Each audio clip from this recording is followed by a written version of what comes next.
ไม่อ่านบอกว่ารักเธอมากแค่ไหนบอกเลยทั้งใจจะมีเพียงแค่เธอแม้วันคืนไม่ได้เจอไม่ต้องกลัวเพลอไปมีใคร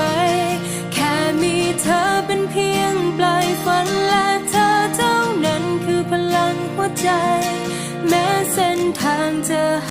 ตั้งใจหาตอบแทนหัวใจของอ้ายคนนี้ ผู้ชายแสนดี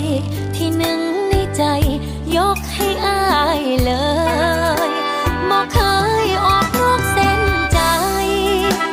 ให้อ้ายไว้ใจได้เลยผู้หญิงเฉยๆคนนี้หา